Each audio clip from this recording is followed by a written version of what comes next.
Stop playing with him.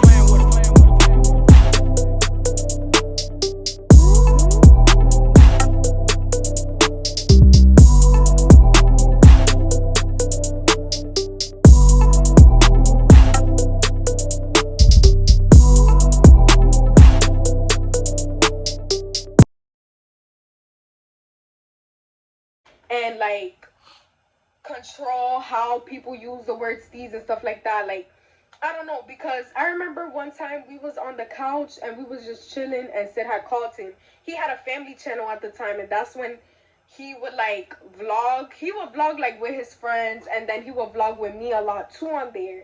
And he called him and he was like, yo, like, you making mad videos with your girl, and then you gonna name it the Steeze family, and oh, why you doing that? Take it down. It's supposed to be a guy's thing, and you. That's crazy. That is crazy.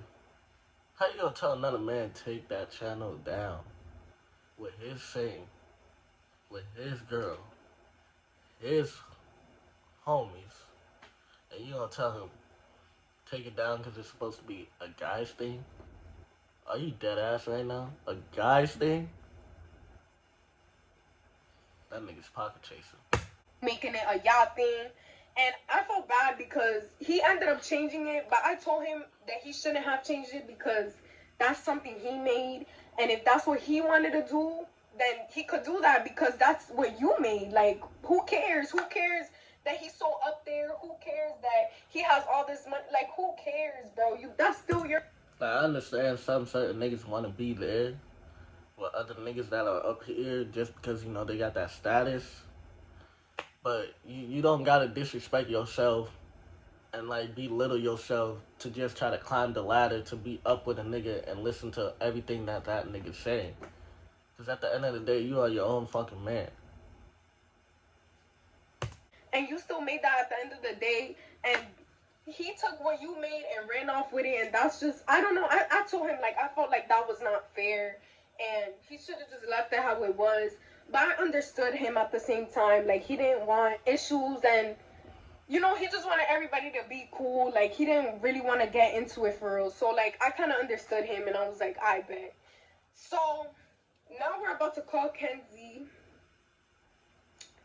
Wait, no. Before we call Kenzie, I'm going to roll this clip of what Nate has said in his video, basically telling a little bit of the situation that had to do with Suave and Sid. And I'm not really going to touch on this, girl. I'm going to show y'all the clip, and then I'm going to call her up and have her defend herself because she told me that that's what she had wanted to do.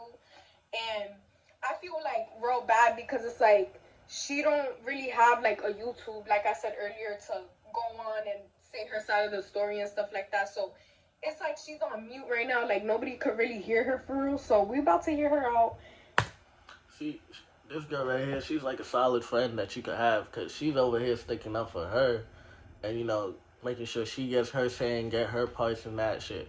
Some people will just be like, fuck you. You on your own. But she's a solid friend, so shout out to her. But at the end of the day, y'all just put yourself in a fucked up situation. I've been in fucked up situations, currently in fucked up situations right now, but it's life. You learn, you grow, and you see who's really in your inner circle. That was just God showing y'all that this man ain't for y'all. And we're about to see what she got to say for real about this situation. So, yeah, I'm going to play the little clip. Sid done cuffed the two-man. Listen, I'm not gonna judge what a nigga do with a girl, but like I said again, it's just a two-man. But listen to the story though. I'm just letting y'all know this is a two-man. If y'all did not realize who the girl was, this is the girl that I'm talking about. The girl named Kenzie. She was originally just a two-man that was originally supposed to be for Suave, but he ended up as Sid, and they just magically got together. She started living with us out of nowhere the next week. You get what I'm saying? I had no issues with the girl, nothing like that. I had no problem. She was living with us, boom, this and that. But then, during the time she was living with us, that's when stuff was being found out about her. They were finding out she was doing, like, crazy drugs. She was recently with the rapper before she even met with Sid. And they're just basically saying she just ran through like a whole bunch of niggas done got with her, right? The man Sid pulls me aside about the girl and basically was telling me everything I just recently just told you about the drugs, about who she was just with, this and that, how she's a hoe, all types of stuff. And he's asking me, what should he do? And I told him, I said, listen, fam, you know who you are. You know what type of person. All right, y'all. So now we about to hear out my girl Kenzie, and we're going to see what she has to say. So I'm going to call her right now. We're going to see.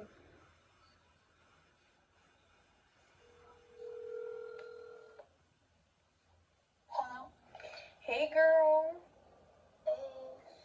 So I'm doing the video right now, and I just played the clip where Nate was talking about the whole Suave and Sid situation. And I'm calling you so you could, like, tell them what it really was and just, like, you know, defend yourself and stuff, since there's a lot of people bringing you up in the situation. Alright, so basically, like, when we first met, I was texting Suave, and he told us, like, me and my homegirl to pull up. And I told him, like, okay, like that, we're just gonna chill, whatever. We get there, and, like, they wanna play truth or dare, whatever. Oh, they were not wrong. She was supposed to be a two. I'm sorry, y'all. I don't know why I keep smiling and laughing, but this shit is crazy. But we just gonna keep the clips rolling. I felt like I had to say something about it, but like, I don't really got nothing to say. My friend, like, is asking me questions to do, like, to Suave and stuff, and I'm, like, not going for it. Like, it was never planned that I was gonna fuck with Suave or Jason or anyone. You know what I'm saying? Like, neither for her either. So then the night just continues, and then I ended up getting weirded out by the whole situation, and I ended up sitting, like... See, at that point, my message to her is, if you were getting weirded out at that situation, you should have just got up and removed yourself from that whole equation, because XYZ wouldn't equal a big mess like like how it is right now. But again, some people are gonna stay just because you know she was invited or whatever. But like, if you're uncomfortable, baby girl, get your ass up. So then me and him are kind of like talking back and forth, and then by the end of the night, me and him just ended up chilling. And then I stayed the night, and then I left the next day. And then from then on, he was just texting me every day to come over. So basically, Sid was being a simp.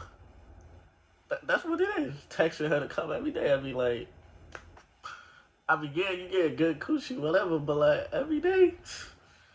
But again, I'm an outsider. And that's how, like, that started, you know?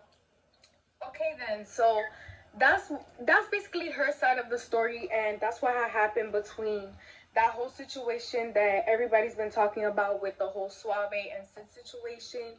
And I feel like, is there anything you want to say about anything that happened in the house between you and Sid? Because I know it wasn't the sweetest in the house between y'all, and yeah, is there anything you want to clear up and let them know? Okay, so there's a few things, because I've seen, like, all the videos basically by now from people sending it to me. One, everyone, like, by Nate saying, like, oh, she's ran through and does drugs. That all came from my ex-best friend. She had texted them when she found out I was talking to Jason because she was being petty with... Okay, that's some fucked up shit. You see, it be the closest niggas to you that be doing you the grimiest. Her best friend said all that about her. But again, is all that about her true? But it doesn't matter if it's true or not. It's the fact that your best friend went out her way just to do that grimy shit to you. All of that came out. So I guess there was group chats and stuff because of her. You know what I'm saying? And then, so that's that. Then the other thing when I made the post of Jason, like, choking me and doing all that, that was because there was multiple occasions of him, like, putting his hands on me or whatever. For example, one time we went jet skiing and I cut my foot and I fell off the jet ski, so he dropped me back off on the island, and I was like crying, whatever. And so the jet ski people came up, were giving me like napkins and stuff to clean myself up with as I'm crying, and he comes up and he's like, What? So you mind to tell me you gonna jump on the female, quote unquote, saying she being friendly because she's hurt and she getting napkins and trying to aid herself, while you just standing there, oh, why you being friendly, bro? Why you being friendly, bro? Come on, bro. Get a fucking grip. Be fucking for real. And it turned into like a whole situation. So then we get back to the car. We're still arguing. He gets really mad and punches the front window shut, and the whole thing shatters like as Jay Wonder is driving back to the house. Then we get back to the house. I get out the car. We're still arguing because he's still thinking I was friendly. When I wasn't. I was literally just crying. And then eventually he gets me on the ground and starts choking me like on the ground. And Nah, that's some crazy shit. Me personally, as a man, if I see that, I'm gonna do something. I'm gonna react because how you gonna put your hands one on a defenseless person who already has a cut on her foot, knowing damn well she can't, protect herself at that point. Two, she's a woman. But hey, man, this nigga just likes choking people, not in the fucking good way, apparently. And I'm screaming, I couldn't get up. Jay Wonder eventually hears and comes out and literally gets like Jason off of me. And we bring the fight like upstairs. And then we start like actually fighting. And I have bruises all over my body. Like I have blood everywhere. Like the next day the whole room was trashed. It was horrible. But I don't know. I ended up not forgetting about it, but like we just acted like nothing like ever happened, you know? But that was one of the examples. See, at that point, if you gonna act like nothing happened the next day, bro, you should just got your shit and left the fucking crib. But again, you put yourself in that situation. I'm not saying, it was right for him to beat you up and, attack you and all that. No, it was not right. But for you to continue and to stay in the situation and let it go on, that's where you fucked up. Because you could have got yourself out of the situation and be like, you know what? Fuck it. I'm out of here. Wow, that's mad. You did not deserve that. And everybody has been coming out with how Jade has been playing the little mean girl role in the group between the little three musketeers. And do you want to speak up about that one? Yeah, so that is a big one because that's another reason like our relationship ended, me and Jason, because like you can always tell when a female wants your man. And there's no reason, like, if, like, he's dating somebody, she should be up his ass 24/7. Like, that's what I was there for, you know what I'm saying? And so, it just got really out of control to the point where me and her, like, almost fought. And then by me and her almost fighting, Jason ended up choking me again up against the wall. Okay, so at this point, as we could tell by this point of the story, that he liked Jade at that point. Because why are you defending her? And Jay Wonder and Cozy, the cameraman, had to come and literally pry him off of me because he wouldn't stop choking me. All because I finally stood up for myself, like, to Jade. You know what I'm saying? Jade, yeah, she was nice at times, but most of the time, she always had an attitude or would always try to one up or act like one of the boys, you know? And I even had messages with Jason of him complaining about Jade, how she was annoying or like this, and that. I don't know, it's just a lot. Like, there's so much more I could probably say, but... Alright, y'all, so y'all heard her side right there. I feel like what she went through wasn't fair, and I feel like the stuff that people are saying about her, like, is unnecessary because the main issue, the person y'all really have the issue with is Sid, and y'all know damn well that Kenzie went through stuff just like y'all did. Like, it wasn't all sweet for her either. So I'm just here to, have y'all hear her side of the story. I'm happy y'all got to hear it.